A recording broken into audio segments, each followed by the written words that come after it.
Bonjour, dans cette vidéo, nous allons apprendre à calculer avec les limites. Vous devez pour cela bien savoir ce qu'est une limite et connaître les limites des fonctions de référence.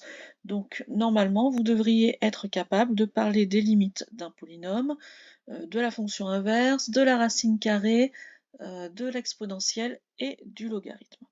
À partir de là, on va pouvoir donc faire des fonctions composées avec des structures plus complexes et faire des opérations sur ces limites. Le but de cette vidéo est donc de vous montrer tout ce que l'on peut ou tout ce que l'on ne peut pas faire.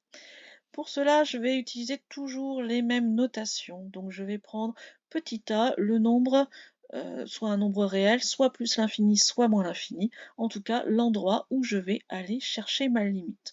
Donc vous voyez en dessous qu'à chaque fois, x va tendre vers petit a. Ensuite, petit l et l' vont désigner des nombres réels qui vont correspondre à des limites que j'aurais déjà trouvées et que je vais donc essayer d'associer entre elles. Petit n qui pourra me servir d'exposant va être un entier strictement positif. Et enfin, une notation qui va beaucoup nous servir, il va falloir qu'on insiste là-dessus, c'est fi pour les formes indéterminées. Une forme indéterminée, pour une limite, c'est une limite que l'on n'est pas capable de connaître de base. C'est-à-dire que ici, je vais vous montrer tous les calculs qui fonctionnent, mais aussi ceux qui ne fonctionnent pas. Et pour ceux qui ne fonctionnent pas, pour les formes indéterminées, je ferai une dernière vidéo concernant les limites pour essayer justement de résoudre ces problèmes-là. Commençons tout de suite donc avec la somme de deux fonctions. Je prends donc ici deux fonctions f et g et selon les cas, selon leurs limites, je vais essayer d'additionner. Donc en fait, lorsque j'ai deux limites qui sont des nombres réels, des nombres finis, je vais simplement aller additionner mes limites. Donc ça c'est facile. Un nombre additionné avec du plus l'infini va donner du plus l'infini. Un nombre avec moins l'infini va donner moins l'infini. Plus l'infini additionné à plus l'infini va nous donner du plus l'infini. Moins l'infini additionné à du moins l'infini, on va arriver à moins l'infini. Tout ça en fait paraît assez logique et assez cohérent. Si vous ne voulez pas travailler avec ce symbole d'infini, vous pouvez mentalement dire très très grand.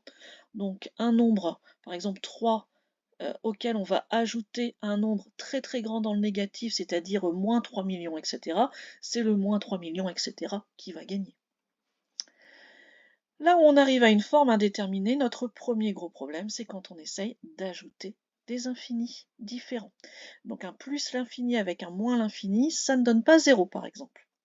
Alors ça peut donner 0 dans certains cas, mais ça peut très bien aussi donner plus l'infini parce que il est pour en finir beaucoup plus grand que l'autre, mais ça se voit pas. De même, ça peut donner moins l'infini. Ça peut donner aussi un nombre réel, fixé, une constante. Ça peut donner vraiment du tout et du n'importe quoi. C'est bien ça qu'on appelle une forme indéterminée. Ensuite, lorsque l'on va multiplier une fonction par un nombre, donc si ma fonction de départ a une limite petit l, en multipliant ma fonction par le nombre, on va simplement obtenir une limite k fois plus grande, donc k fois l dans les deux cas. Là où ça va intervenir, c'est quand je vais avoir des infinis. En effet, si ma limite de fonction est un plus l'infini, que je multiplie par un positif, ça reste plus l'infini, mais si je multiplie par un négatif, je vais évidemment passer à moins l'infini. Encore une fois, ça paraît assez naturel, c'est notre règle des signes. Inversement, si j'ai une limite de fonction égale à moins l'infini, en multipliant par un positif, je reste à moins l'infini, et en multipliant par un négatif, je passe à plus l'infini. Je peux aussi multiplier des fonctions. Alors là, il va falloir faire très attention par contre à mon histoire de règle des signes. Pour deux nombres, simplement on va multiplier nos deux nombres, tout va bien. Si maintenant j'ai l'une des deux fonctions qui est en infini, je vais regarder si je vais multiplier par l'autre nombre qui est positif ou négatif. Je vais revenir un peu au cas précédent. Donc plus l'infini multiplié par un positif, ça donne plus l'infini, moins l'infini multiplié par un positif, ça donne moins l'infini, etc. Là où on a un problème, c'est quand on doit multiplier 0 et l'infini. Que ce soit un plus l'infini ou un moins l'infini, de toute façon, on a encore un problème. On a une forme indéterminée, puisque peut-être que l'infini est assez grand pour aller manger le 0. Alors ça, c'est un concept un petit peu compliqué. Ou alors peut-être que le 0 qui d'habitude absorbe tout, on peut faire 0 fois n'importe quel nombre, on arrive à 0, bah, peut-être qu'il va réussir à être lui assez puissant pour aussi aller absorber l'infini. Ça on ne peut pas savoir. Et de même, on peut peut-être aussi arriver à un nombre réel qui ne soit même pas 0. Ensuite, pour aller faire l'inverse d'une fonction, ce qui me permettra donc de faire aussi une division entre fonctions, en combinant cela avec la multiplication. Donc si ma limite est différente de 0, à ce moment-là, je fais simplement l'inverse de ma limite. Si maintenant je dois diviser par 0, alors je n'ai toujours pas le droit de diviser par 0 en mathématiques, hein. Je ne dis pas qu'à partir des limites, on a le droit de diviser par 0. Mais si on se rapproche d'un nombre très proche de 0, à ce moment-là, on peut quand même faire la division, tant qu'on n'arrive pas à 0 pile. Si on arrive à 0 par la droite, c'est-à-dire un 0 positif, dans ce cas-là, en divisant, je vais arriver à plus l'infini.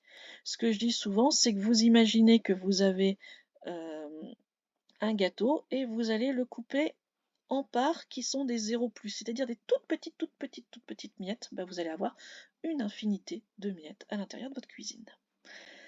De la même façon avec la règle des signes, on peut se dire que si on divise par un 0 mais en se rapprochant en fait par la gauche, donc un 0 moins, on va avoir une limite égale à moins l'infini.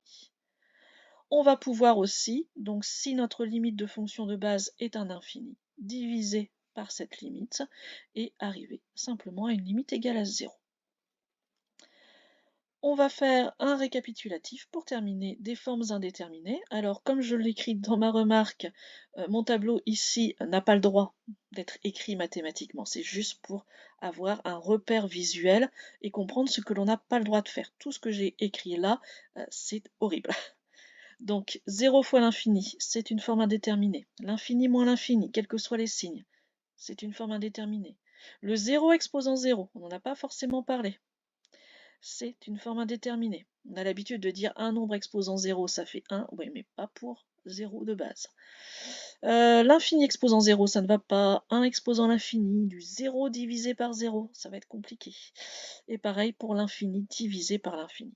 Toutes ces formes indéterminées vont être à travailler beaucoup plus et on essaiera de lever l'indétermination en modifiant un petit peu la façon dont est écrite notre fonction, par exemple en faisant des factorisations, en faisant des croissances comparées. Quand je disais tout à l'heure que peut-être que le plus l'infini était assez grand pour manger le 0, on va aller regarder si on va très vite vers l'infini ou très vite vers 0, ce genre de choses.